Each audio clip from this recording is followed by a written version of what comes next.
Assalamualaikum warahmatullahi wabarakatuh. Hello everyone. Let me introduce ourselves. My name is Tina Jaya Sanata, student ID 7325019 and 3. And my name Nadira Putri, student ID 732502009. We are from class 732B01. Let's watch our podcast together. Hello everyone. Welcome back to Campus Voices. I'm your host Dina Chaya Sanata, and I'm a student here just like you. First, I want to thank you for joining us today. Next, we are going to debate a controversial topic: should smoking be allowed on campus? Then, we'll hear arguments from sides. And finally, we'll try to find someone common ground. Today, my guest is my fellow student, Nadira. Hi Nadira. Hi Dina, thanks for inviting me. It's great to be here and to discuss this important issue. Absolutely. So Nadira, let's start with the pro-smoking argument. Some students say smoking should be allowed because it's a personal choice. What do you think? Well, I understand that perspective. Smokers argue that they have the right to make their own decision about their bodies. They also say that smoking helps them to reduce stress, especially during exam periods. I have several friends who smoke, and they feel that banning smoking completely is unfair. That's a fair point. But what about the impact on non-smoker? Since I entered this university, I've noticed that many students complain about secondhand smoke. It's not just about personal choice, it's about public health. Exactly, and that's where the anti-smoking argument becomes more strong. The smoke contains thousands of chemicals like nicotine and tar, which are harmful. Everyone who breathes them in, non-smokers shouldn't have to suffer because of someone else's habit. I agree. I've heard that exposure to secondhand smoke can cause respiratory problems and even lung cancer. It's a serious health risk. So, what about the argument that designated smoking areas solve the problem? That's a common suggestion. However, in reality, smoke don't stay in one place. It travels. Even if we have designed areas, the smoke still spread to nearby classrooms and hallways. I have seen many students who try to avoid the smoke but still end up breathing it in. That's true. I've experienced that myself. Now, let's talk about the economic environment. How does smoking affect the campus atmosphere? Well, first consider the visual impact. Cigarette booths are everywhere, on the ground, near the entrances, and in the gardens. It makes the campus look dirty and empty.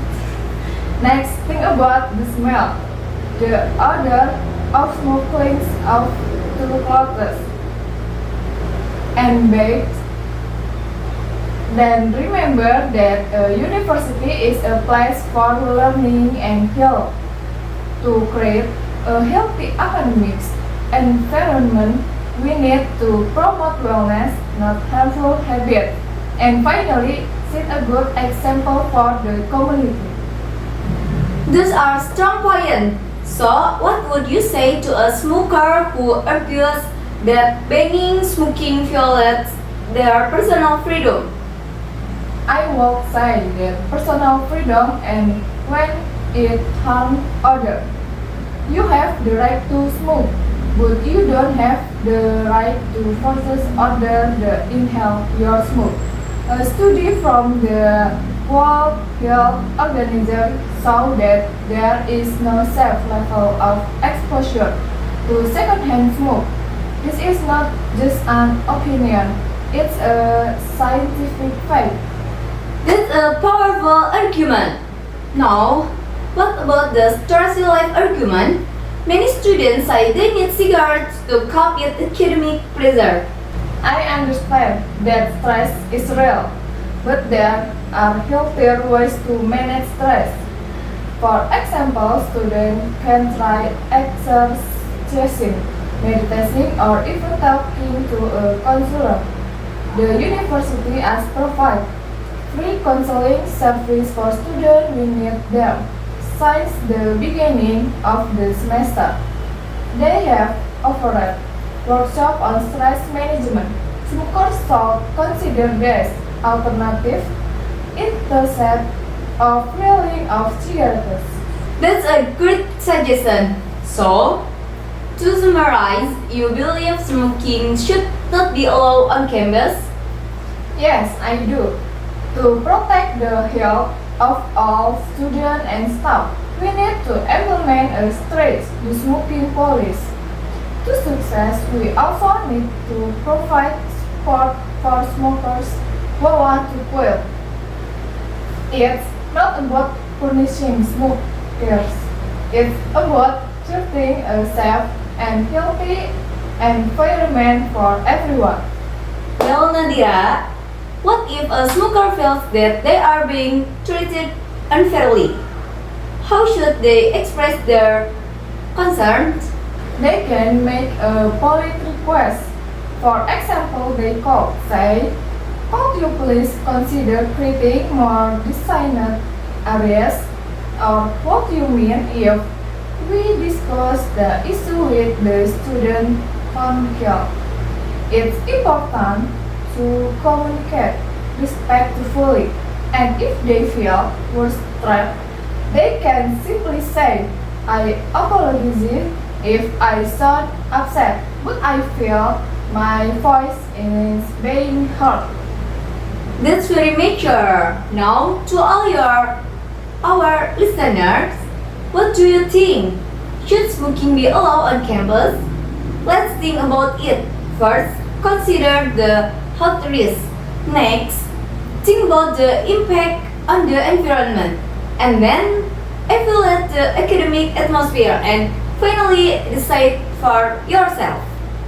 And remember, if you smoke, try reducing your intake gradually. Join a support group if you can. Use the resource available on campus to quit. You need a plan and support from friends. Wise word, Nadira. So, to our listeners, be respectful of others' choices. But don't be afraid to speak about your health. Keep the campus clean. Support each other in making healthier choices. And always remember, be kind but the frame about your boundaries. Use your voice respectfully.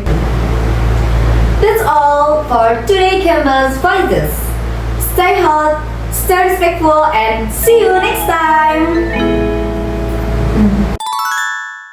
Hello and welcome back to Campus Voice. I'm your host, Nadira, and I am student here, just like you. First, I want to thank you for tuning in today. Next, we're going to discuss a topic that affects all of us, the recent food price hike. Then we'll look at the economic impact, and finally, we'll explore how students like you are coping. Today, my guest is my fellow student Dina. Hi Dina. Hi Nadira, thanks for having me. It's great to be here and to share my thought. So, Dina, let's get straight to it. Since the full price in class was not set, I've noticed that almost everything has become from more expensive. What does the research say about this? Well, studies confirm that full price hikes don't just affect transportation, they trigger inflation across the board. According to a study by Okenku 2023 and Tribune Online, the rise in full price has the capacity to negatively influence students' academic performance due to its impact on the cost of transportation, feeding, and educational research. That's a strong point. I have many friends who commute from outside the city. They have told me their transportation costs have doubled. Research support this too. A study from Delta State found that friends reported a high extent of difficulty attending classes regularly because transportation costs had become too high. The grand mean score for transportation impact was 283, indicating a significant burden. Exactly, and it's not just bus fare. The study also found that students sometimes miss lectures because they cannot afford the daily transport fare. This is a real problem. Another study published in the Journal of Urban Mobility found that dressing full expenses pose a significant barrier to educational access and student retention. Disproportionately affecting students from disadvantaged socio-economic problems. That's concerning. So, it's not just an inflation answer. It's a barrier to education. What about the economic impact on student daily life? We're talking about money we don't have. Right? A study on student daily allowances found a statistically significant difference in student budget for food, transportation, and school projects before and after an oil price hike.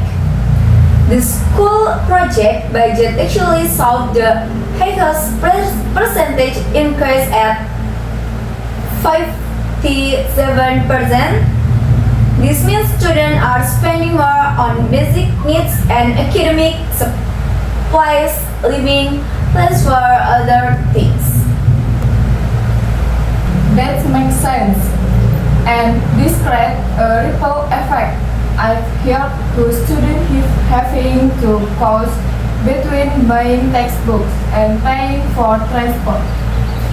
Yes, the study from the University of Ibadan found that the increased cost of fuel indirectly affects the affordability of academic research, including textbook and study materials, placing financial constraints on students and hindering their pursuit of academic excellence. Additionally, lecturers are encouraging students to leverage virtual libraries and open educational research to reduce cost and stress level. That's good advice. Now, what about solution? We as students do? Well, first, track your spending. Next, identify essential versus non-essential expenses. Then, create a budget and stick to it. And finally, look for ways to save. For example, students who carpool can split costs. A study found that individuals with longer commuting distance shifted to using sustainable transport like public transit or even biking. That's practical.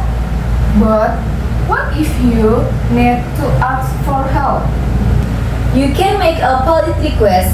For example, you should say, "Could you please lend me some money until my allowance comes?" Or, "Would you mind splitting the fare with me?" It's important to communicate openly.